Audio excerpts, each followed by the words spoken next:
Super, merci beaucoup. Alors, je suis ravie de vous accueillir pour cette deuxième conférence de l'après-midi qui va porter sur les classes préparatoires aux grandes écoles. On va essayer de vous présenter justement les différentes préparations. Alors, il y a les CPGE classiques en 2 ans et on a d'autres prépas, notamment plus artistiques. On y reviendra justement dans quelques instants. Dans un premier temps, je vais laisser à mes intervenants donc, le soin de se présenter. On va démarrer par vous, Sandrine Rouillard. Je vous laisse vous présenter justement à notre auditoire et puis en quelques mots, on reviendra plus en détail justement sur la prépa, mais est-ce que vous pouvez présenter rapidement votre établissement, s'il vous plaît? Tout à fait. Bonjour, donc je suis Sandrine Rouillard, je dirige la classe préparatoire publique aux écoles supérieures d'art de Grand Paris Sud. C'est une classe préparatoire qui prépare des étudiants, 20 étudiants, pour entrer dans les écoles de beaux-arts nationales. En plus, il existe une vingtaine à peu près de prépas publiques, dont la vôtre fait partie. On va le rappeler aussi, c'est une prépa qui est publique, effectivement. Je vous laisse vous présenter également. Oui, donc, moi c'est Guillaume Vassal. Je suis professeur de mathématiques en PSI au lycée du Parc des Loges. Donc c'est une classe préparatoire scientifique qui prépare aux écoles d'ingénieurs, donc sur 2 ans ou 3 ans. Voilà, donc on est une classe préparatoire qu'on peut qualifier de proximité. Donc on a 2 filières, 4 classes. Donc c'est un établissement qui a une ambiance un peu familiale. Voilà. Effectivement, Guillaume Vassal, c'est important de préciser ce terme de prépa de proximité, notamment pour... alors, vous avez parlé d'ambiance familiale, et c'est aussi au niveau de l'accompagnement, et notamment l'accompagnement à la réussite au concours, puisqu'on le rappelle, l'objectif des classes préparatoires grandes écoles, c'est d'intégrer justement les écoles que vous aurez choisies et que vous aurez préparées via les concours. C'est vrai que le message important, c'est que du coup, nos classes préparatoires, bien qu'elles soient de proximité, elles préparent à tous les concours. C'est-à-dire qu'on a tous les ans des étudiants qui intègrent les grandes écoles d'ingénieurs, Centrale, Supélec, donc les plus prestigieuses, mais aussi voilà, d'autres écoles peut-être moins prestigieuses, mais tout aussi intéressantes. Et donc l'avantage aussi, c'est que nos effectifs sont réduits. C'est qu'on a en général entre 25, 30, 35 étudiants. Des conditions optimales voilà. pour travailler. Merci. Christophe Pauillac. Oui, bonjour à tous. Donc Christophe Pauillac, je suis professeur de physique-chimie en 2e année de classe préparatoire TSI, donc au lycée Robert Doisneau, qui est pas loin d'ici. Je vais reprendre tous les propos qui ont été donnés par mon collègue à l'instant. Le petit point supplémentaire que je vais rajouter, c'est que la filière TSI est spécifique aux bacheliers qui sont en filière STI 2D ou STL, voilà, mais qui préparent exactement au même concours, aux mêmes écoles, avec les mêmes conditions de travail en petit effectif, donc aussi dite prépa de proximité. Alors ça permet effectivement de préciser les propos et notamment des places qui sont accordées justement aux bacheliers techno, puisque souvent dans l'imaginaire collectif, quand on pense classe préparatoire grandes écoles, on pense études prestigieuses, parfois élitistes, mais on va venir déconstruire un peu toutes ces idées, ces préjugés sur ce terme élitiste, de ces formations d'excellence, toutefois, parce qu'elle reste des formations d'excellence, qui mènent au concours. Alors, de manière générale, quand on parle des classes préparatoires grandes écoles, on identifie plusieurs voies et plusieurs spécialités. Donc, on a une belle représentativité, justement, des prépas scientifiques, des prépas également artistiques, mais sachez qu'il existe aussi d'autres prépas. Je pense notamment aux classes prépas littéraires, Hippocagne, Cannes, qui mènent à des concours, et notamment des concours, alors pêle-mêle, ça peut être l'ENS, École Normale Sup, ça peut être également les écoles de journalisme, le CELSA par exemple, qui est une grande école de communication, pas très loin d'ici à Paris, également aux instituts d'études politiques qu'on appelle communément les Sciences Po via un concours commun. Et puis vous avez aussi d'autres spécialités, notamment des écoles de cinéma, les écoles du Louvre, mais on y reviendra dans un second temps si vous êtes intéressé par les classes préparatoires littéraires. Alors, au niveau des littéraires, ce qu'il faut savoir aussi, c'est qu'il y a 2 orientations, la prépa BL, qui est plus axée aussi au concours des écoles de management, et puis aussi l'autre spécialité qui est beaucoup plus littéraire, donc qui s'adresse vraiment à des profils des lycéens qui ont préparé des spécialités plutôt littéraires au baccalauréat, puisqu'il y a une réforme du bac avec des spécialités, donc on est en plein dedans. Et c'est vrai que par rapport à ces spécialités qui ont été choisies en première et puis ensuite en terminale, ça va conditionner, ça va donner une coloration justement à la prépa que vous allez sélectionner, que vous allez choisir donc à l'issue de la terminale, une fois que vous allez vous positionner sur Parcoursup. Deuxième voie non négligeable, ce sont les classes préparatoires économiques. Alors il y a une réforme des CPGE, une réforme qui a impacté les prépas scientifiques. On va y venir dans quelques instants, mais une réforme qui a aussi changé un petit peu la physionomie de ces fameuses classes préparatoires économiques. Désormais, on avait auparavant 2 voies d'accès. Il y en avait la prépa avec une coloration scientifique qui était la prépa économique, gestion commerciale avec une voie plutôt scientifique, donc qui était à destination des bacheliers scientifiques, ou du moins ceux qui avaient choisi une spécialité maths expert ou maths élémentaire au baccalauréat. Et vous aviez aussi une autre prépa, plutôt ES, donc, qui s'adressait à l'époque aux prépas économie, gestion. Et désormais, on a une fusion de ces 2 entités, de ces 2 filières, qui a fait place à une toute nouvelle prépa qui s'appelle la prépa ECG pour économique commerciale générale.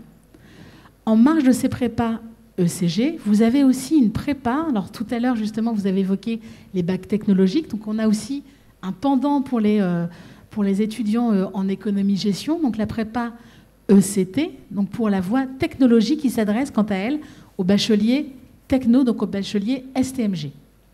Et là, ce que je vous propose, effectivement, c'est de voir les autres prépas, notamment scientifiques et artistiques. Je vais vous laisser donc la parole pour parler des prépas artistiques.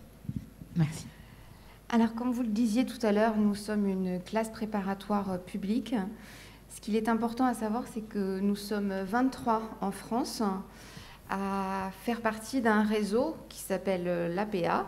C'est l'Association des classes préparatoires publiques en France. Et nous sommes agréés par le ministère de la Culture. C'est-à-dire que pour être agréé par le ministère de la Culture, il faut adhérer à une charte de qualité et d'excellence en termes d'enseignement et de développement de la pédagogie. Vous ne nous trouverez pas sur Parcoursup. Ça, c'est encore une discussion qui est en cours avec le ministère de l'Éducation nationale, de l'enseignement supérieur. Ce sera peut-être pour l'année prochaine.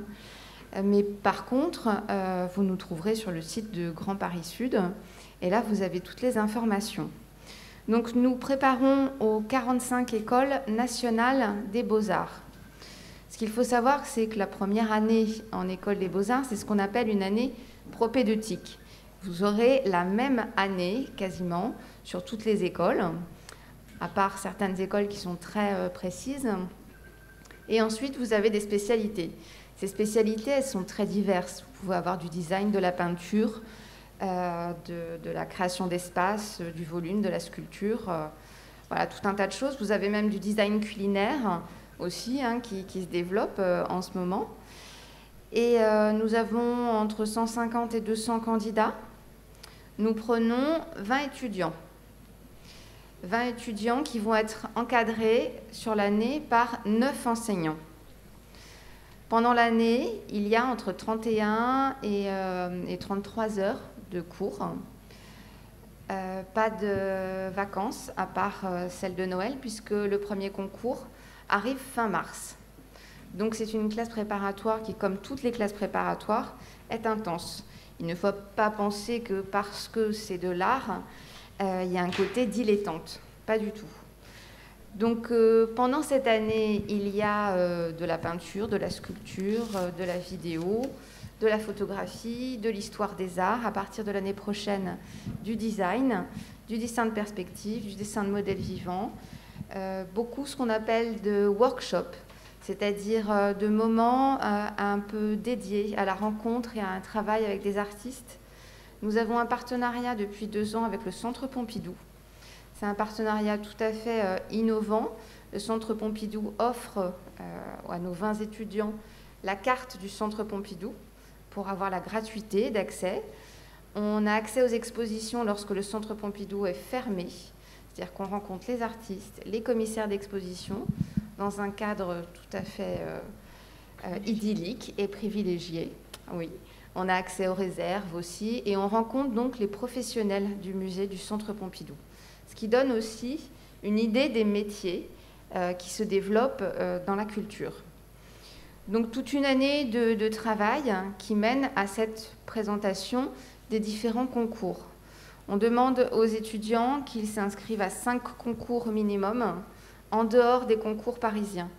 Pourquoi ? Parce qu'il y a quand même une certaine sélection, et puis on n'est jamais à l'abri d'être malade, d'avoir une grève de train, si on veut des écoles d'art en province. Donc on est très attentif. Chaque enseignant est tuteur de 2 ou 3 étudiants. Donc c'est un suivi vraiment très, très personnalisé. En termes de tarifs, parce que ça, je sais que la question devrait arriver, nous appliquons un quotient familial. La moyenne des prix qui sont pratiqués, c'est 700 € par an pour une année d'enseignement. Sachant que pour donc ce tarif-là, il y a tous les enseignements, toutes les interventions d'artistes, mais aussi les locaux et le matériel. Par exemple, on a une salle de volume avec des machines qui sont équipées pour faire du métal, pour faire du bois. Voilà, tout ça est à la disposition des étudiants. On est bien loin finalement des tarifs pratiqués par les officines privées où les frais de scolarité s'envolent. C'est vrai que c'est sans commune mesure. Alors, je ne peux pas embêter les privés, mais c'est vrai que sur les prépas privés, on est entre 8 et 10 000 € l'année. C'est une réelle opportunité. On va peut-être aussi revenir sur ce point, c'est qu'il y a aussi voilà, l'encadrement est aussi optimal puisqu'on est sur des petites promos, ce qui permet vraiment d'accompagner au développement, à la création justement des étudiants. Oui, on ne prend que 20 étudiants parce qu'on veut vraiment les suivre au plus près. Ce qui nous intéresse et ce qui intéresse les écoles supérieures d'art, c'est de développer des personnalités artistiques. Et je vais vous donner un exemple parce que peut-être nous aurons la question, c'est qu'est-ce que vous privilégiez comme profil lorsque l'on a les commissions d'entretien. Eh bien, il y a 4 ans, j'ai eu en commission une jeune fille qui avait fait une spécialité art plastique, qui est arrivée à la commission avec un dossier relativement rempli, mais qui n'était que des productions scolaires. Lorsqu'on lui a demandé ce qu'elle avait vu comme exposition, ce n'était que les expositions qu'elle avait faites avec son enseignante. Ce qu'elle lisait, elle ne lisait pas. Ce qu'elle regardait comme film, elle regardait TF1 et elle n'allait pas au cinéma. Juste après elle, j'ai eu un jeune homme qui avait fait un CAP en mécanique auto. Il a dit, voilà, moi j'ai gagné un petit peu d'argent, maintenant je veux faire ce qui me passionne. Et il est arrivé avec des dessins de voitures, plein de dessins de voitures, et il s'excusait d'être allé que 5 fois au Centre Pompidou, que 4 fois au Palais de Tokyo, d'avoir lu que 5 livres de philosophie. Il était passionné. C'est lui que l'on a pris. Pourquoi ? Parce que on peut faire monter en compétence quelqu'un qui n'a pas de grandes compétences de dessin. Par contre, quelqu'un qui n'a pas envie, c'est difficile de l'accompagner, même s'il a un très beau trait de crayon. Et je crois que ça vaut aussi pour toutes les pratiques. À partir du moment où on a l'envie d'y aller, tous les enseignants seront avec l'étudiant pour l'accompagner le plus loin possible. S'il n'y a pas l'envie et la curiosité, c'est ce qui nous bloquera dans un entretien et dans un accompagnement. Alors vous avez un peu de recul par rapport justement au taux d'admission dans les écoles des beaux-arts, mais pas seulement, vous l'avez dit, hein, ça ne mène pas forcément qu'à ces établissements. Que deviennent vos anciens ? Est-ce que vous avez quelques retours, quelques enquêtes sur le devenir de vos anciens étudiants ? Oui, alors tout d'abord, vous dire qu'on a un taux de réussite qui est de 100%, et encore, je ne suis pas tout à fait exacte quand je vous dis ça, puisque certains de nos étudiants réussissent 2, 3 ou 4 concours, donc ce qui leur permet de choisir l'école dans laquelle ils rentreront, mais tous ont une école. Depuis 5 ans maintenant, on a 100% de réussite. Les anciens étudiants, eh bien, c'est relativement divers. Si vous allez sur notre stand, on a la plaquette de cette année, et le graphisme a été réalisé par une de nos anciennes étudiantes qui a fait une école d'art en graphisme. L'année prochaine, on va recevoir en résidence artistique 2 anciens étudiants qui vont faire une création sur le territoire. Donc c'est assez divers. Je sais qu'il y a une étudiante qui est devenue designer floral, voilà, pour pour un grand magasin de fleurs. Vous voyez, c'est très varié. Concepteur, web designer, chacun... ce que je disais aussi sur le stand tout à l'heure, c'est que ça n'est pas forcément la peine de se dire « je rentre dans une école d'art et je vais devenir ça ». Parce que dans une école d'art, on rencontre tellement de personnes, puis je crois que c'est valable aussi peut-être pour les études scientifiques.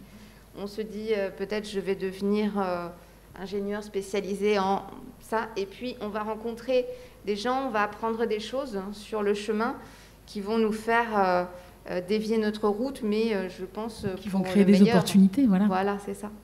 Très bien. Merci beaucoup pour cet éclairage. Merci à vous. On viendra justement sur quelques questions dans quelques instants. On va poursuivre sur cette présentation justement avec vous deux. Donc on va démarrer par vous. Alors, en quelques mots, est-ce que vous pouvez nous présenter justement les différentes prépas qui sont proposées? Et on viendra à nouveau sur ce terme de proximité. Je pense que c'est important de le rappeler parce qu'on est sur un territoire qui offre une offre de formation qui est relativement variée, relativement étoffée, et puis également des formations d'excellence comme les CPGE scientifiques. Très bien. Au niveau des offres de prépa, de façon générale? Oui. Alors du coup, en première année, donc il y a différentes filières. Donc il y a la filière MPSI, la filière PCSI, puis la filière PTSI, mon collègue vous en parlera. La différence, donc la MPSI, c'est une filière où maths, physique, chimie, voilà, ouais, chaque fois. Exactement, on va chaque fois. Là. Donc la dominante un peu mathématiques et physique, chimie. La PCSI, donc c'est physique, chimie, sciences de l'ingénieur. Donc là, dans cette filière, la dominante sera plus physique, chimie et sciences de l'ingénieur. Mais en réalité, il y a très peu de différence quand même dans ces deux filières. Le volume horaire de mathématiques est sensiblement le même. 10 heures pour la PCSI, 12 heures pour la MPSI. Donc voilà, donc on va dire qu'elles sont colorées, ces filières, mais voilà, la formation reste assez générale dans ces deux filières-là. Ces filières donc débouchent sur une seconde année, pareil, donc à coloration. Donc il y a la filière MP maths physique, la filière PC physique chimie, puis la filière PSI physique sciences de l'ingénieur. Donc ces trois filières débouchent sur la participation au concours, mais les écoles d'ingénieurs recrutent de façon assez uniforme dans ces trois filières. Donc il y a autant de places pour les MP que les PC que les PSI. Donc en général, les étudiants s'orientent suivant leurs affinités en fait. Si vous avez plus d'affinités vers bien sûr les sciences de l'ingénieur, vous allez plutôt vous orienter vers la PSI. Et puis vers la MP si vous êtes plutôt mathématiques. Il y a une nouvelle filière d'ailleurs depuis cette année, ça c'est important que je ne l'oublie pas celle-ci, la MP2I. Donc c'est maths, physique, informatique et sciences de l'ingénieur aussi. Donc qui ouvre sur la filière MPI en deuxième année. Donc cette filière est colorée informatique, voilà, un peu plus informatique. Donc elle est nouvelle, donc il y a peu d'établissements qui la proposent, une vingtaine je crois dans toute la France. Mais voilà, donc elle existe depuis cette année. Effectivement, on est à l'aune d'une réforme justement des classes préparatoires grandes écoles avec certaines spécialités qui sont ajoutées, comme pour les prépas économiques et gestion, et effectivement avec la prépa qui ajoute une coloration informatique. C'est ça. En gros, le gros de la réforme, c'est cette nouvelle filière en fait. C'est cette nouvelle filière dominante informatique qui n'existait pas avant. Alors, on va revenir un peu tout à l'heure en introduction, on parlait de ce côté un peu élitiste. Moi, ce que je voulais juste rappeler, c'est que lorsque vous vous inscrivez, et on viendra sur les modalités d'accès et d'admission au sein des prépas, lorsqu'on s'inscrit dans une classe préparatoire grandes écoles, donc dans un lycée, vous avez aussi ce qu'on appelle une double inscription, c'est-à-dire que vous êtes inscrit au lycée, mais également à l'université. L'université, oui, ce qui sécurise le parcours, en fait, puisqu'à tout moment, vous pouvez vous réorienter vers l'université. En cas pas forcément d'échec, mais lorsque l'étudiant s'aperçoit que finalement c'est pas pour lui, qu'il préfère se réorienter, c'est toujours possible. C'est un véritable parcours sécurisé, c'est-à-dire que dès la première année, si vous avez capitalisé suffisamment de crédits, donc c'est-à-dire si vous avez obtenu la moyenne aux évaluations, vous avez la possibilité, donc si vous dites que la prépa finalement c'est pas fait pour moi, de vous inscrire en deuxième année, par exemple, d'une licence qui est en lien avec les spécialités choisies. Ce qui permet, comme vous l'avez dit, effectivement, de sécuriser les parcours. C'est ça, oui. Et de finalement, si vous avez une appétence, si vous avez envie de vous engager dans des études scientifiques, et notamment des études en prépa, ça vous permet effectivement ou de poursuivre des études ou d'avoir cette possibilité de passerelle qui n'est pas négligeable. C'est ça. Et puis, par exemple, certains étudiants s'aperçoivent que finalement, ils ne veulent plus rentrer en école d'ingénieur, mais retourner à l'université pour se diriger vers les métiers de l'enseignement ou autres. Ils peuvent tout à fait le faire grâce à cette double inscription. Oui. Et sans perdre d'année. Sans perdre d'année, oui. Alors, c'est quoi un bon étudiant en prépa? On va peut-être poursuivre sur la présentation de la TSI. Alors, concernant la filière TSI, elle n'est pas du tout en compétition avec les autres filières qu'on vient de présenter, MPSI, PCSI, TSI en première année, dans la mesure où ces filières-là s'adressent à des élèves qui ont fait un bac général. Nous, au lycée Robert Doisneau, on accueille des élèves qui ont fait un bac technologique, donc STI 2D et plus rarement des STL. Donc ça, c'est déjà une première chose. En tout cas, même structure, même nombre d'années de formation, quasiment même contenu. La physique que j'enseigne en deuxième année de prépa, je pourrais très bien l'enseigner en MP à quelque chose près, ce qui permet aux élèves de présenter les mêmes concours au bout des 2 ans, alors sur des épreuves spécifiques et leur filière bien sûr, puisque en TSI, ils font beaucoup plus de sciences de l'ingénieur qu'on peut en faire dans les filières générales.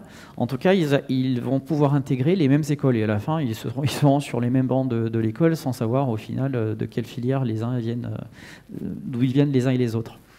Donc je reviens sur ce qui a été dit aussi. On a des étudiants qui au bout de 2 ans, ce qui est aussi mon cas quand j'étais en prépa, je savais que je voulais faire professeur, donc je n'ai pas intégré d'école d'ingénieur. Et on a régulièrement des élèves qui nous disent « Ah monsieur, moi je veux faire professeur de maths ». Donc je pense à un de nos élèves qui est actuellement master 1 à Grenoble de mathématiques, après avoir fait 2 ans de prépa parce qu'il ne voulait pas intégrer d'école d'ingénieur. C'était son choix. Et il a eu les crédits ECTS qui lui ont été délivrés bien sûr par la formation puisqu'il avait validé ses 2 ans et il a pu poursuivre ses études. Alors, même question, alors qui est valable pour tous les trois, pour les 3 filières. C'est quoi un bon étudiant en prépa? Alors, un élève, on n'a pas besoin d'avoir 20 de moyenne au lycée pour être bon en prépa. Comme le disait madame, si on est passionné, si on aime ce qu'on fait, si on se lève le matin en disant je vais faire des choses intéressantes de ma journée, on va réussir. Donc si on est sérieux et si on travaille, la récompense, je le dis chaque jour à mes élèves le matin quand je les vois, on va peut-être trimer toute la journée à travailler, mais il y a la récompense au bout, à tous les coups. Si je reprends spécifiquement le cas de la TSI, il y en a une 40aine en France de classes prépa TSI qui sont contingentés à une 30aine d'élèves. Donc c'est le recteur en fait de chaque académie qui contingente ses classes à 30 élèves pour des raisons pédagogiques, parce qu'on enseigne encore mieux quand on est 30 que quand on est 48. Et comme les élèves qui viennent de STD sont parfois un public particulier, et ben, il est d'autant plus important d'être à leur écoute pour répondre à leurs questions. Et donc si on multiplie donc à peu près le nombre d'élèves, ça dépend des lycées. Nous, au lycée Doisneau, on est 24 cette année, mais l'année dernière on était 29. Bon, ça peut venir aussi du fait que le Covid ne nous a pas forcément permis d'accueillir autant d'étudiants qu'on le voulait il y a 2 ans. Et du coup, si on multiplie donc le nombre de classes par le nombre d'élèves, on est à peu près à 1 millier d'élèves en TSI, ce qui correspond au nombre de places offertes à ces élèves. Donc, comme je dis très souvent aux élèves que je vois en terminale ou sur le stand aujourd'hui, quand vous allez en TSI, ou même de manière maintenant, je pourrais tenir exactement le même propos avec les filières de mon collègue d'enseignement qui viennent de terminale générale, vous avez quasiment 100% de chance d'avoir une école au bout des 2 ans. Voilà. Si vous êtes sérieux et si vous êtes motivé, et on n'a pas besoin d'avoir 20 de moyenne, parce qu'on peut avoir très bien un dossier tout à fait correct au lycée, et se révéler en prépa. On a des étudiants qui avaient 11 de moyenne au lycée et qui ont cartonné leur prépa et qui ont eu l'école de leur rêve. Donc voilà, on peut très bien se révéler et voir que ce qu'on fait en prépa, ça nous correspond tout à fait.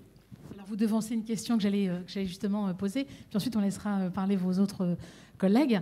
C'est une question qui est récurrente de la part des jeunes et des familles. Souvent, c'est quelle est la moyenne qu'il faut impérativement avoir pour s'inscrire et pour espérer avoir une place en prépa? Il n'y a pas finalement de réponse à cette question. C'est difficile d'y répondre parce que c'est vrai que déjà, toutes les prépas n'ont pas la même exigence de recrutement. Parce que tout le monde sait qu'il y a quand même, on va dire, un certain prestige pour certaines classes préparatoires et des prépas historiques comme Louis-le-Grand, etc., que vous connaissez bien.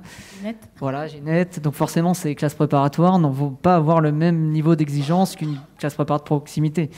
Voilà, c'est comme ça. C'est pas pour, enfin, malgré ça, dans les autres classes préparatoires, on va quand même préparer à toutes les écoles. Voilà. C'est sûr qu'on n'aura pas forcément les mêmes résultats puisqu'on ne part pas avec le même niveau de recrutement, mais quoi qu'il arrive, on va préparer quand même aux écoles les plus prestigieuses aussi. Ça veut dire quoi? Ça veut dire que si je suis un jeune, par exemple, et que j'habite à Évry, j'ai finalement autant de chances d'intégrer une prépa et d'intégrer in fine une belle école d'ingénieur qu'un étudiant parisien qui habite dans le... Oui, bien sûr, il n'y a pas de, on part pas avec un désavantage d'aller dans une prépa de proximité. Au contraire, parce que le premier critère, en fait, c'est justement le temps de transport.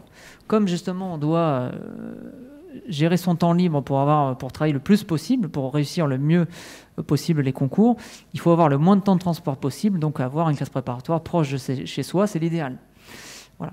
Donc, c'est le premier critère. On enseigne la même chose, qu'on soit à Paris, Douai, ou Nantes ou Marseille, en TSI à Corbeil, ou en TSI à Toulouse, ou en MPSI à Auloge, ou en MPSI à Louis-le-Grand. C'est le même enseignement, c'est le même programme. Et les enseignants sont les mêmes, ils sont recrutés même formation. Sur concours, ils sont souvent agrégés, voilà. Effectivement, ce sont les mêmes compétences. Après, il y a quelques particularités. On entend parfois parler de prépa étoilée. Qu'est-ce que c'est ? Alors, il n'y a pas en TSI, il n'y a pas de classe étoilée. Du coup, c'est vrai qu'il y a, pareil, des étoiles, des prépas étoilées, il n'y en a pas partout. Il y en a finalement très peu. Et donc, comme un peu le principe des classes préparatoires, c'est des classes de seconde année dans lesquelles on regroupe les meilleurs étudiants. Donc, il y a encore un classement qui est effectué. Et forcément, comme on regroupe les meilleurs étudiants, on va concentrer la préparation sur les écoles les plus prestigieuses qui ont de niveaux les plus importants. Donc c'est ça le principe des classes étoilées. Donc ils auront des sujets plus difficiles, la préparation est spécifique. De manière générale, comment s'organisent les études? Alors c'est vrai que parfois le gap entre le secondaire et le supérieur peut être un peu angoissant pour certains élèves. On reste dans le format lycée, on a aussi un volume d'heures de cours, il y a des cols. Comment ça se passe une semaine type par exemple, alors si ça existe, en prépa? Alors, en TSI, donc comme je le disais, on accueille des élèves de ST2D qui nous disent très souvent au cours de l'année, chaque année depuis 10 ans, je l'entends, où monsieur, j'ai eu le bac sans trop travailler. Et on le sait, c'est comme ça. Donc il faut effectivement leur donner toutes ces ficelles pour pouvoir réussir leur prépa. Au début, forcément, mais que ce soit en TSU ou en PSI, c'est pareil. Quand on vient du lycée et qu'on arrive en prépa, les premières semaines, c'est un petit peu difficile. En tout cas, ils sont dans les mêmes locaux. L'enseignement se fait de manière comme au lycée par bloc de 2 heures de cours ou de travaux dirigés ou de travaux pratiques. Donc là, pour le coup, ça les rassure d'avoir le même environnement de travail. Le fait d'avoir aussi un professeur de chaque discipline par année, ça favorise les échanges. Nous, ils ont nos numéros de téléphone, ils ont nos mails. Donc s'il y a un moindre souci, que ce soit d'ailleurs pédagogique ou personnel, comme on vit avec eux, comme je leur dis en rigolant, plus souvent plus d'heures par semaine qu'avec leurs parents ou leurs frères et sœurs. On est toujours très ému quand au bout des 2 ans, on les voit partir dans l'école de leur rêve parce qu'on est très content de leur réussite. Donc, les avoir accompagnés surtout. Et de les avoir accompagnés parce qu'on est là au lycée H24 et aussi donc, pour travailler et échanger, c'est toujours très pratique. En tout cas, la structure de l'enseignement, c'est ce qu'on disait, c'est exactement comme au lycée. Oui, c'est ça, c'est une trentaine d'heures de cours par semaine. Donc, c'est pas du 8h à 18h tous les jours. Il y a, même sur un emploi du temps chez nous au Parc des Loges qui est sur 5 jours, il y a 2 jours où ils peuvent finir à 15-16 heures donc dans la semaine. Par contre, à cela se rajoutent 2 heures de colle. Justement, les colles sont là pour préparer l'oral, les concours. L'école, c'est pas la punition, oui, on va expliquer. C'est ça, c'est très différent. C'est donc une séance avec un enseignant et 3 étudiants. Et ça leur permet ça nous permet de vérifier que le cours est acquis, ça leur permet de préparer l'oral, d'échanger justement avec un examinateur, justement dans l'optique de préparer les concours. Et donc, ça les oblige aussi justement à travailler, puisque chaque semaine, il faut qu'ils apprennent leurs cours pour préparer l'école, pour préparer les devoirs surveillés.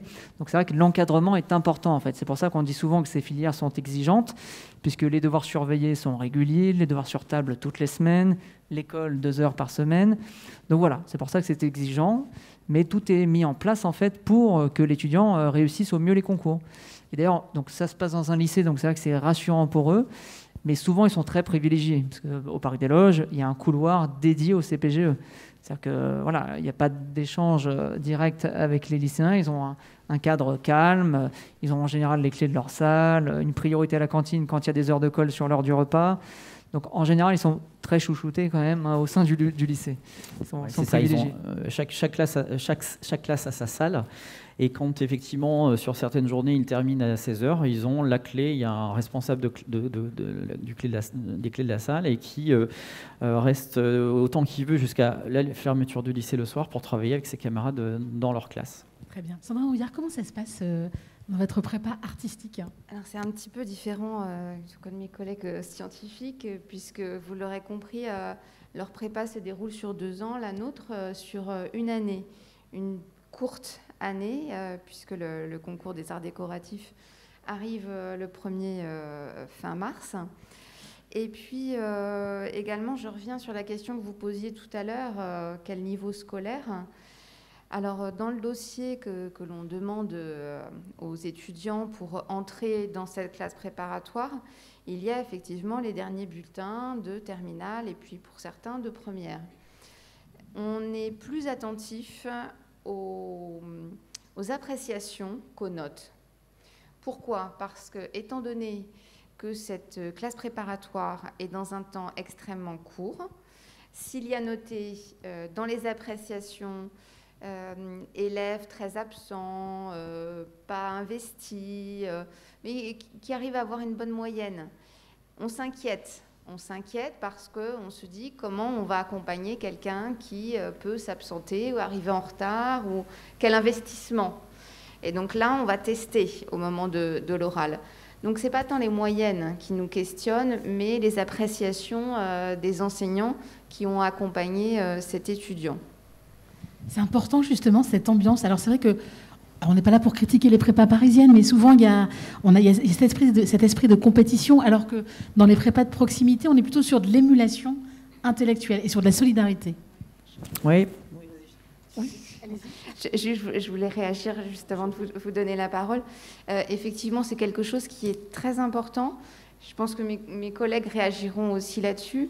On a la chance d'être en proximité avec nos étudiants. Et ça se voit dans les concours. C'est-à-dire que dans la prépa en art sur le Grand Paris Sud, on a mis en place un séjour de rentrée. C'est-à-dire que les étudiants n'arrivent pas en cours tout de suite, mais pendant 3, 4, voire 5 jours, tout dépend de l'année, on part avec les enseignants dès les premiers jours de rentrée pour que les étudiants apprennent à se connaître.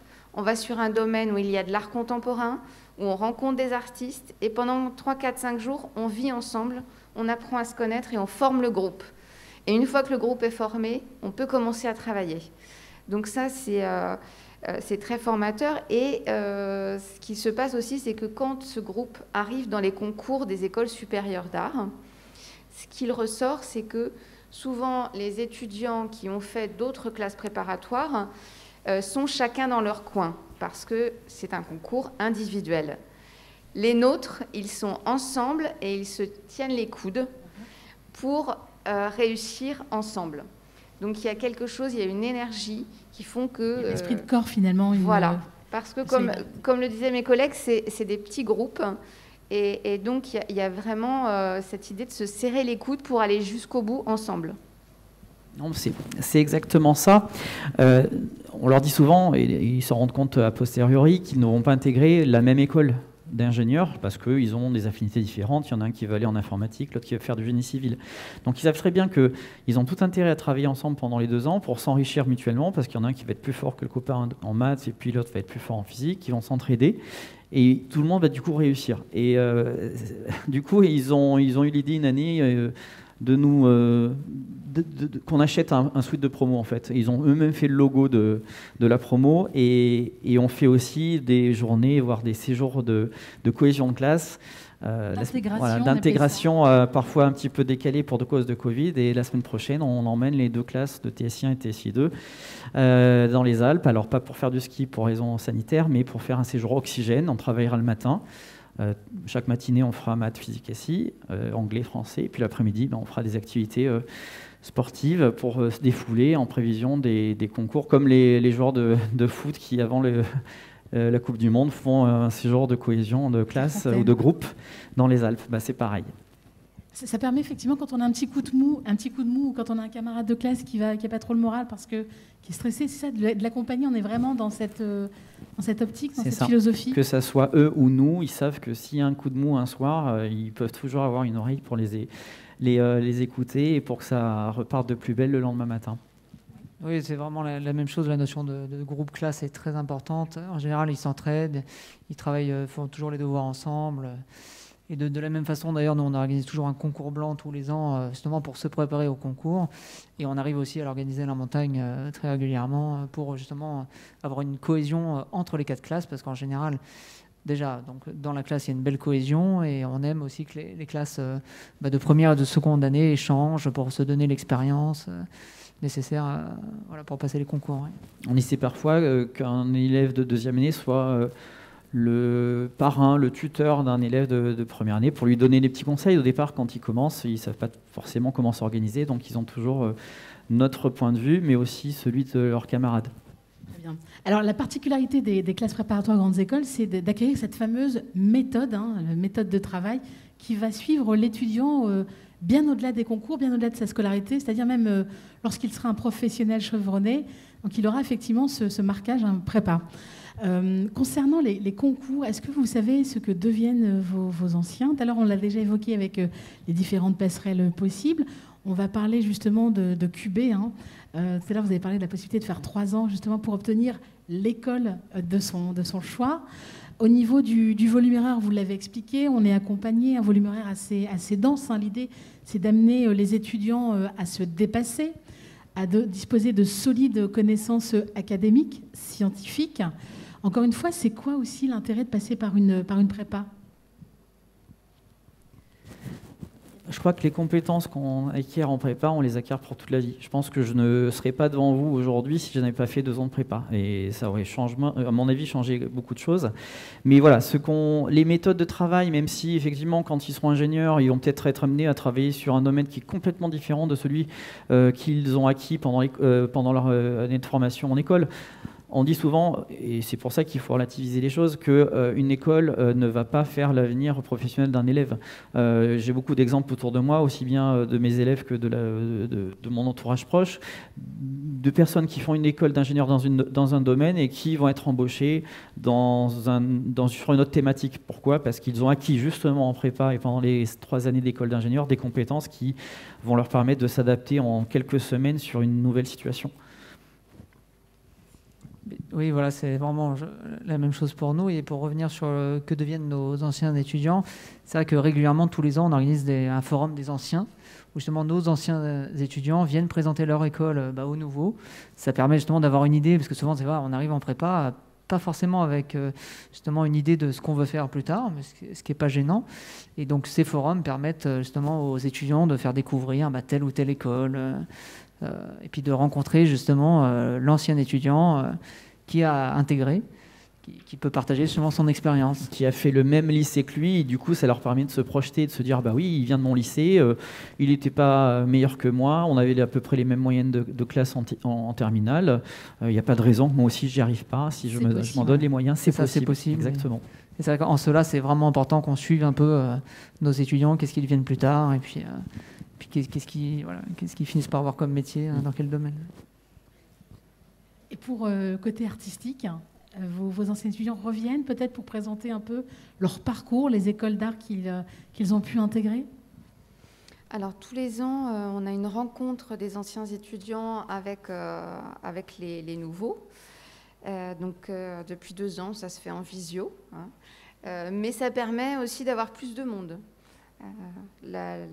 Voilà, la pandémie n'a pas eu que, un côté négatif. Voilà, que des côtés négatifs. Et donc, on a pu réunir cette année un certain nombre d'étudiants qui sont dans des écoles d'art aux quatre coins de la France, dans des années différentes. Donc, c'était très intéressant qu'ils puissent témoigner de leur parcours, de ce qu'ils vivaient dans les écoles supérieures d'art, et puis qu'ils répondent aux questions des étudiants que nous avons cette année. Alors, en parlant de répondre aux questions, on va se prêter justement au jeu là tout de suite avec vous. Est-ce que vous souhaitez des points de précision? Est-ce que vous avez des questions sur ce qui a été dit précédemment? Madame et monsieur. Bonjour. Je voudrais savoir quel est le niveau en langue vivante qui est attendu en prépa scientifique.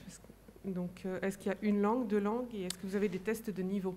Alors, on n'a pas des tests de niveau pour entrer en classe préparatoire, mais par contre, ça rentre dans nos critères de sélection. Puisque, donc, en fait, en prépa, il y a 2 heures de lettres philosophie et 2 heures d'anglais, donc dans l'emploi du temps. Et au concours, c'est vraiment très important. Ces matières-là sont importantes, puisque à niveau de mathématiques égales, souvent, c'est l'anglais ou les lettres qui font la différence. Donc ça, c'est des matières on invite souvent nos élèves à ne pas les négliger. Et elles sont importantes justement pour bien réussir les concours, et on en tient compte dans notre recrutement en général.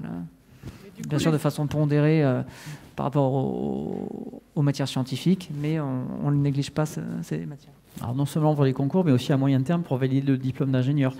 Ça parfois peut éviter, certains étudiants peuvent parfois avoir des difficultés à valider leur diplôme parce que un niveau en langue, et en anglais en particulier, trop faible. On a au concours une épreuve obligatoire de langue, très souvent l'anglais, mais c'est pas obligatoire. Le candidat, quand il s'inscrit, peut choisir autre chose que l'anglais en LV1. Et ils ont aussi la possibilité de prendre une langue vivante 2 en optionnel. Donc c'est comme seuls les points au-dessus de la moyenne vont compter dans le concours. Alors effectivement, pour obtenir aujourd'hui le diplôme d'ingénieur, donc dans une école d'ingénieur qui est habilitée par ce qu'on appelle la CTI, la commission d'éthique d'ingénieur, il faut satisfaire à des tests de langue. Alors en fonction des établissements, vous devez obtenir 750, 850 au TOEIC, au BULATS, donc ça dépend des établissements. Mais c'est vrai que cette partie compétences linguistiques, elle est aujourd'hui prépondérante. Alors rassurez-vous, même si vous n'avez pas forcément un super niveau en langue, on vous accompagne justement pour monter en compétences et obtenir ce fameux niveau en langue. Si je peux me permettre, la question était adressée aux prépas scientifiques, mais on a des langues aussi qui sont enseignées dans les prépas artistiques. Et bien sûr, il s'agit de valider quelque chose. Mais au-delà de ça, il faut bien se dire qu'ingénieurs ou artistes, dans le monde dans lequel on est aujourd'hui, dès qu'ils vont rentrer dans le milieu professionnel et même avant, ils vont rencontrer des étudiants d'autres pays et que ne pas maîtriser un minimum l'anglais, ça les freinera dans leur carrière, que ce soit des artistes ou des scientifiques. Donc ce n'est pas juste une question de valider des points, mais bien de se dire je veux me projeter dans une carrière et dans des échanges internationaux, et c'est pour ça que je vais travailler mon anglais. Ce n'est pas juste pour avoir une bonne note. Il faut vraiment se projeter dans cet échange international. Il y a raison de le préciser, effectivement. D'anciens élèves nous disent souvent que quand ils ont des réunions de travail en France, elle est en anglais. Et on ne parle pas aussi des stages qu'ils doivent faire au cours de leurs années d'école. C'est ça, dans les grandes écoles, il y a quasiment toujours un semestre à l'international. Et les années de césure aussi. Et puis aussi parce que le diplôme d'ingénieur à la française s'exporte plutôt bien. Donc c'est vrai que c'est aussi maîtriser effectivement au moins cette langue on va dire du commerce peut aussi avoir ses avantages. Monsieur, vous aviez une question. On va vous passer le micro, s'il vous plaît. Donc juste au second rang, merci.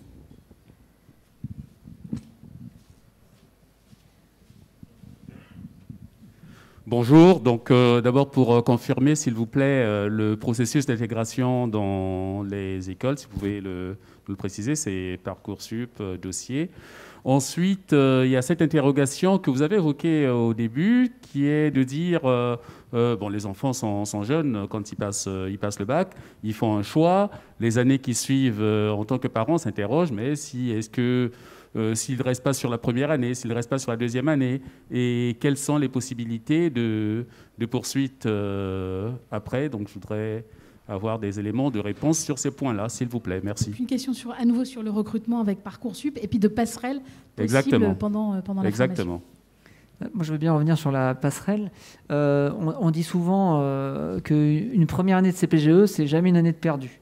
Parce que même s'il y a réorientation à la suite de cette première année, si on a joué le jeu et puis qu'on a suivi la formation et les conseils des professeurs, on en sort quand même grandi parce qu'on a acquis une méthode de travail, on a augmenté sa capacité de travail en général. Donc c'est jamais une année de perdu et c'est toujours normalement facile de se réorienter vers l'université ou même vers d'autres formations. Parfois, l'étudiant repart quand même en première année après le bac vers d'autres filières, ça peut être un IUT, ça peut être un IUT ou autre chose. Mais en général, il ne regrette pas d'avoir fait une année de classe préparatoire, même s'il se réoriente. On délivre donc 60 crédits ECTS par an, donc 120 au bout des 2 ans, ce qui leur permet d'avoir ensuite cette équivalence s'ils veulent continuer en licence 3 ou dans une autre formation. Et on a des exemples régulièrement d'étudiants qui nous disent « Monsieur, je ne veux pas faire d'école d'ingénieur l'année prochaine, j'ai réfléchi à mon projet personnel. » Et voilà, donc on le rassure en disant qu'il ne va pas, si on a validé les 2 ans, il ne va pas repartir à zéro. Et donc pour l'intégration, pour intégrer l'école? Alors, la plupart des établissements, donc, alors là en l'occurrence, des établissements publics, ça se passe sur Parcoursup. Alors, depuis le 20 janvier, la plateforme est accessible. Vous pouvez vous inscrire, vous connecter. J'espère que vous l'avez déjà fait.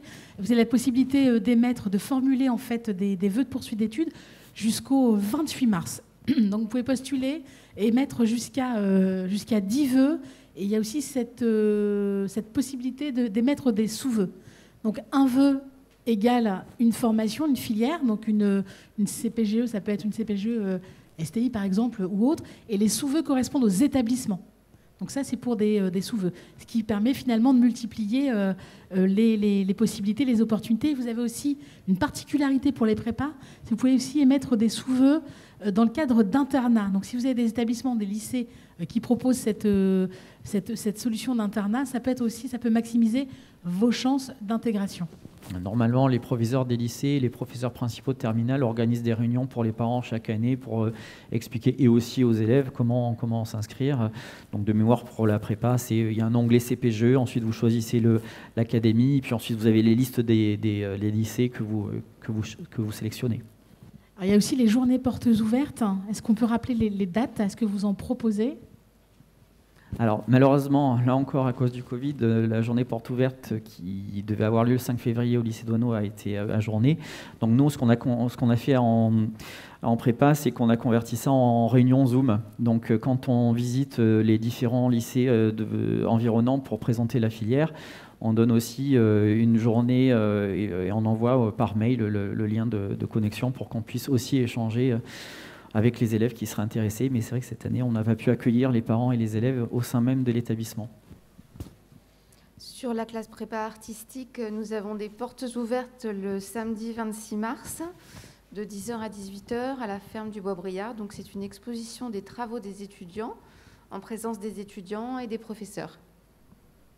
Excuse-moi, je vais juste quelque chose. Du coup, ce qu'on fait pour permettre quand même aux élèves intéressés de voir le contexte dans lequel on travaille et on vit, on organise des journées d'immersion. Donc on propose aux élèves de terminale des lycées qu'on visite toujours de venir vivre une journée de prépa avec leurs camarades et voir ce que c'est vraiment que la vie pendant une journée au lycée en prépa. Ma vie finalement, voilà. C'est vrai que nous, malheureusement, aussi, elle a été suspendue, la journée de porte ouverte, donc je ne sais pas si on pourra la réorganiser. Ça peut paraître un peu compliqué avec les situations. Mais voilà, sur nos sites internet, on peut toujours nous écrire pour qu'on réponde aux questions supplémentaires ou même organiser des rencontres avec des étudiants ou des professeurs. Ça peut très bien se faire aussi. Merci. Je vous rappelle que sur Parcoursup, vous avez également donc quelques informations, quelques indicateurs assez intéressants, notamment par établissement et puis plus généralement sur la filière, sur le nombre d'admis l'année précédente. Lorsque vous émettez vos vœux, si vous êtes sur liste d'attente par exemple, vous savez quel était le rang du dernier appelé l'année N-1, et puis vous connaissez votre position aussi sur le classement. Et puis plus généralement, sur Parcoursup, vous avez le descriptif détaillé justement des filières et notamment des classes prépa. Donc c'est vraiment une mine d'informations. Moi je vous recommande effectivement d'aller sur le site Parcoursup et de lire un peu les différents éléments et notamment le contenu de la formation. Est-ce que ça répond à votre question, monsieur? Merci. D'autres questions? Oui. Bonjour. Alors ma question, elle vient en complément de la question de monsieur. À savoir qu'une fois les 60 ECS ou 120 ECS obtenus, l'élève, s'il a décidé de ne plus faire d'école d'ingénieur, est-il tenu d'entrer dans la faculté support de la licence ou pas? Ou est-ce qu'il peut aller où il souhaite? Alors non, puisque comme je vous dis, on a envoyé un de nos anciens élèves à Grenoble continuer une licence de mathématiques, alors qu'on est à Corbeil-Essonnes. Oui, c'est ça. Enfin, normalement, l'admission automatique, elle est vers l'université avec laquelle on a un partenariat, mais dans les faits, hein, s'il fait une demande voilà, dans une autre université, il n'y a en général pas de problème. Alors, il est possible également d'intégrer des écoles d'ingénieurs post-bac ou d'autres formes d'établissement. Laurent, est-ce que c'est possible de compléter? Alors, je vous présente Laurent Prével, qui est directeur de l'ENSI des Yeux. Bonjour. Alors, là, en fait, je n'ai pas vraiment la réponse parce que moi, je suis... c'est une école d'ingénieurs qui recrute justement à Bac+2. Donc, je ne suis pas post-bac, moi, je suis post-prépa. Mais... Il existe d'autres écoles d'ingénieurs, effectivement? Tout à fait. Pour parler plus largement des écoles d'ingénieurs? Oui, non, en fait, toutes les possibilités sont ouvertes. Hein. Bon, là, comme on est sur la thématique des classes prépa, je ne peux que vous encourager. Vous voyez, je ne suis pas mort. Hein. Moi, je suis passé aussi par là. Donc, et maintenant, je me dirige même une école d'ingénieur. Donc, vous voyez, il n'y a pas de saut métier. Donc, toutes les possibilités sont ouvertes. Hein. Je pense qu'il ne faut surtout pas hésiter. Hein. Je pense que ça a été très bien résumé. D'abord, il ne faut pas avoir peur. Tout le monde peut y arriver. Et en plus de ça, même si on ne continue pas en école d'ingénieur, de toute façon, c'est un bagage très important pour la suite. Hein. Voilà, on apprend à travailler. Alors je sais, moi je suis bien placé pour savoir en tant qu'école d'ingénieur à Bac+2 qu'il y a eu beaucoup la tentation, et il y en a encore un peu, de se dire finalement je vais faire par exemple un IUT, hein, parce que moi je suis sur l'informatique. Donc je fais un IUT informatique et puis je postule en école d'ingénieur en admission sur titre. Oui, mais c'est pas tout à fait pareil. Et puis là, vous avez dû entendre parler, il y a la réforme du BUT. Donc ça devient compliqué.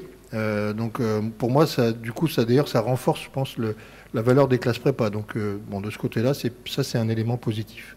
Voilà ce que je peux dire, moi, en tant que... Et ce qu'on voit aussi, en toute objectivité, hein, je ne prends pas ma paroisse, c'est que si on veut intégrer une école d'ingénieur après un but, donc maintenant, il faut être dans vraiment les meilleurs de la promotion. Alors qu'en prépa, sur 25 élèves, vous êtes le 25e, vous aurez une école à la fin. Voilà. Et sûrement l'école en plus que vous voulez. Voilà. Tout le monde va trouver son bonheur au bout des 2 ans.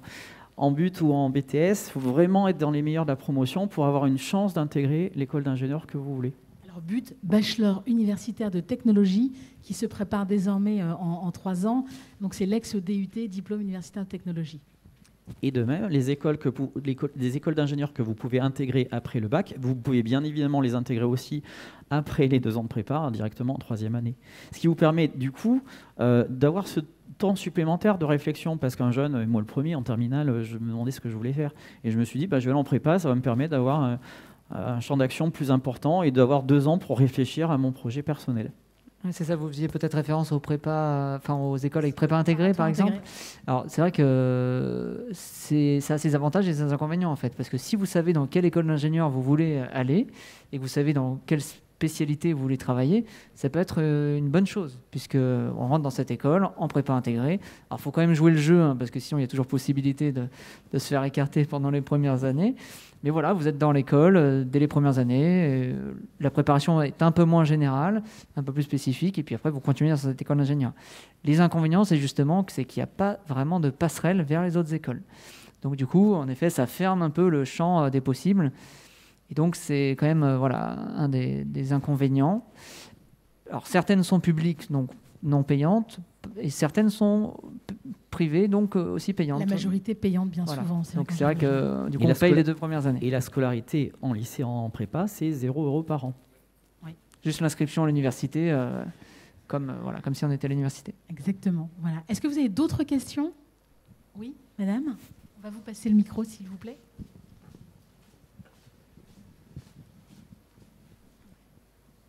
Bonjour, merci. Moi, j'aurais voulu avoir un conseil quand on veut faire une école de commerce. Est-ce que c'est plus facile de faire, par exemple, une prépa commerce ou j'ai vu qu'il y avait aussi des bachelors, par exemple, techniques de commercialisation.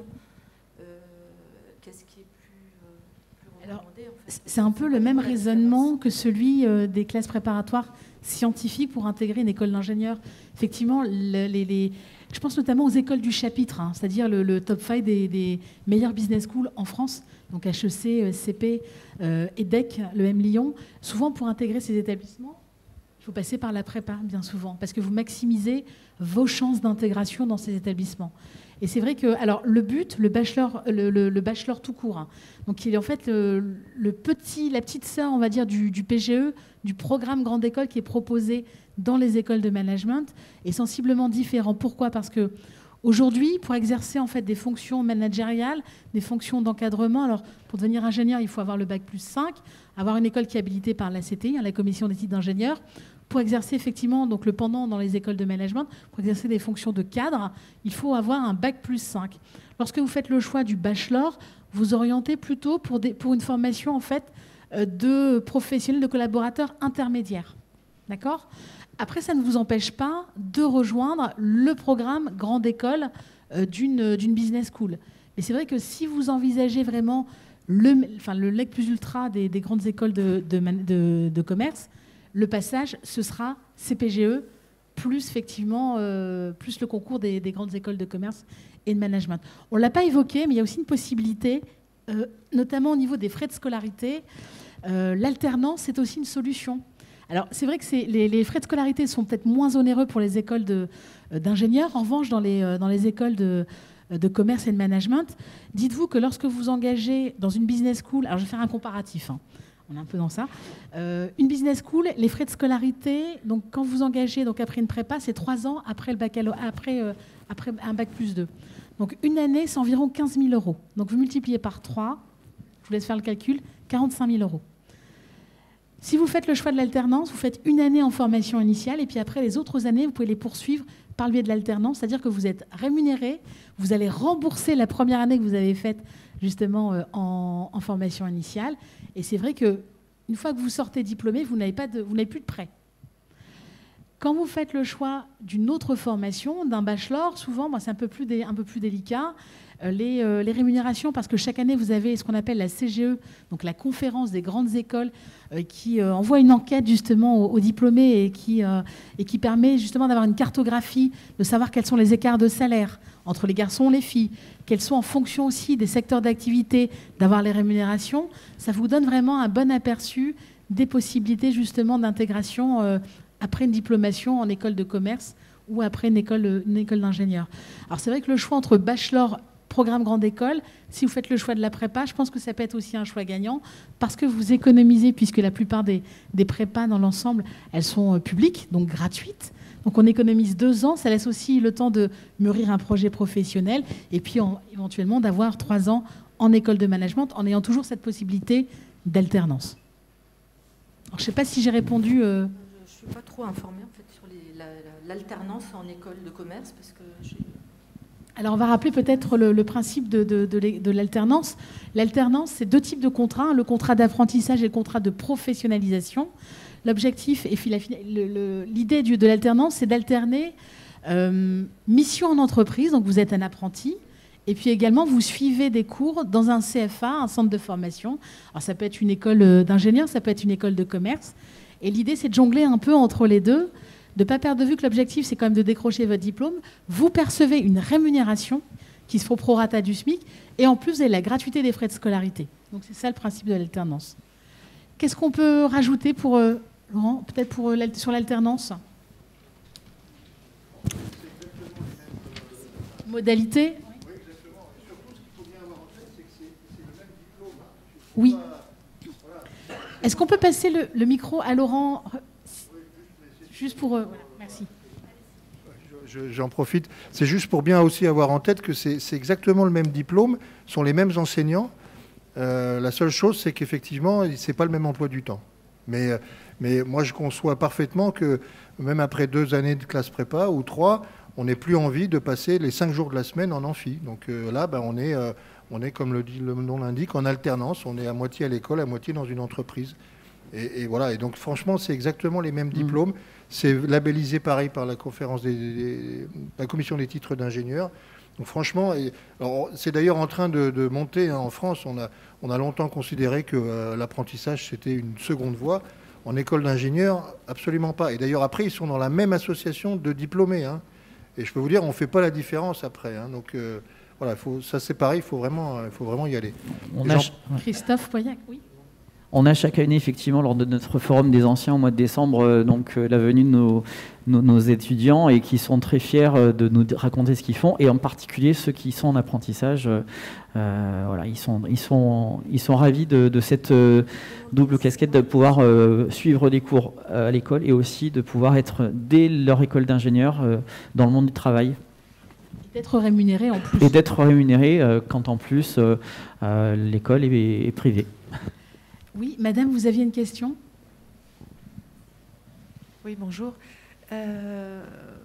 D'après vous, qu'est-ce qui différencie un bac plus 5 en arrivant à Master 2 à un bac plus 5 ingénieur ?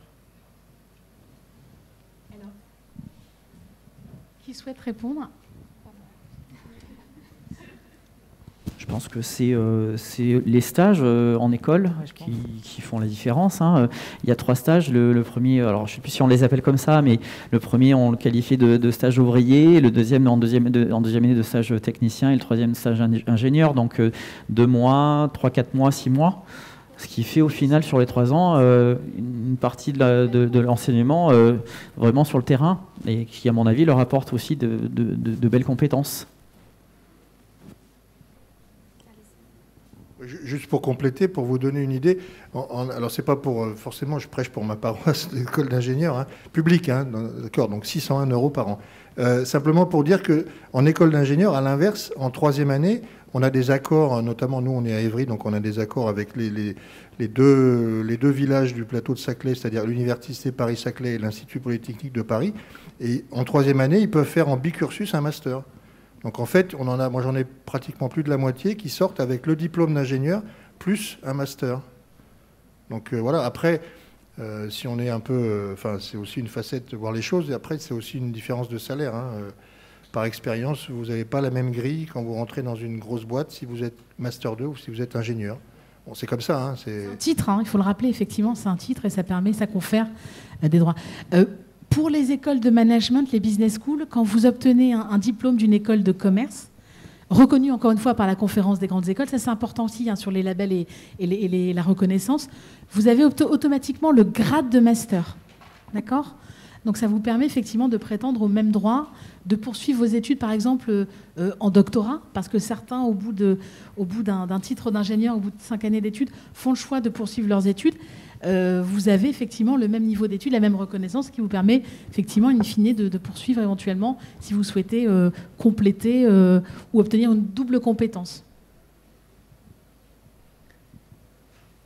Est-ce que vous souhaitez peut-être d'autres points de précision ? Une toute dernière question, oui. C'est très rapide. Monsieur, vous expliquez le post-bac, notamment STI2D, mais il n'y a que le post-STI2D ou si vous avez d'autres filières ?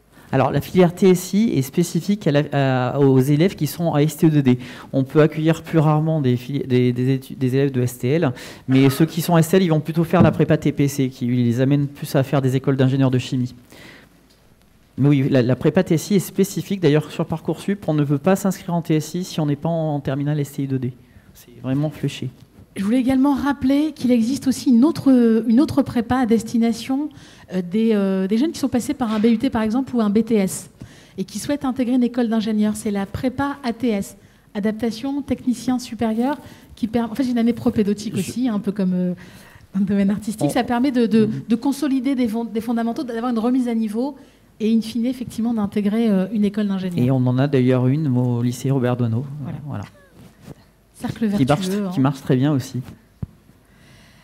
Alors, pour conclure, qu'est-ce qu'il faut retenir de cette conférence ? Si vous aviez un message à délivrer cet après-midi, qu'est-ce que ce serait ?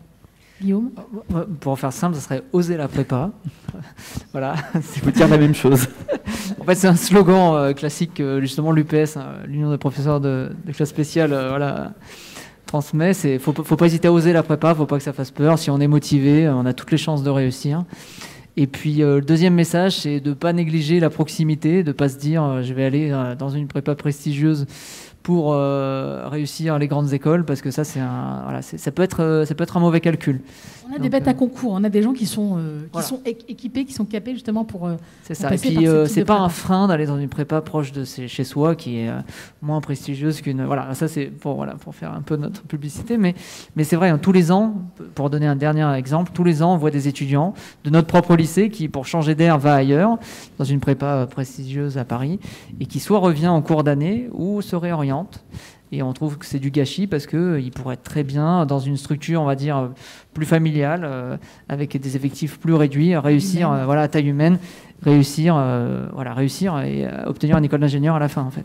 Pour y faire la même chose et pour être préparé de la même manière au concours. C'est un programme national. Puisque c'est un programme national. Tout comme mes collègues en arts plastiques, hein, c'est la même chose. La proximité, c'est quelque chose voilà, c'est gagnant, gagnant, hein, vraiment. Et puis pour les jeunes, faites-vous confiance et ne vous mettez pas la pression sur des objectifs qui sont très lointains encore, mais gardez le cap sur des choses qui vous motivent, sur votre curiosité et vos envies. Osez effectivement viser l'excellence. Laurent, tu nous as accompagnés, donc on va te laisser aussi conclure un petit mot de la fin. Sur les prépas, pourquoi faire le choix de la prépa? Non, mais je rejoins ce qui a été dit. Hein. Il faut y aller. Hein. Voilà, allez-y. Lâchez-vous. C'est la même. En fait, d'ailleurs, c'est un peu la logique de continuité du lycée. Hein. Donc, du coup, il n'y a pas de changement. Voilà, un tout petit peu plus dense, mais c'est tout. Pas d'autocensure. Allez-y. C'est un peu comme le loto. Hein. 100% des gagnants ont tenté leur chance et ont réussi à décrocher une belle école. Merci infiniment. Je vous invite peut-être en complément d'information à vous rendre sur les différents stands du salon pour discuter justement avec les équipes pédagogiques. Il y a des étudiants qui sont présents aussi, qui sont ambassadeurs de la formation. Bonne continuation à tous. Merci aussi à vous. Merci.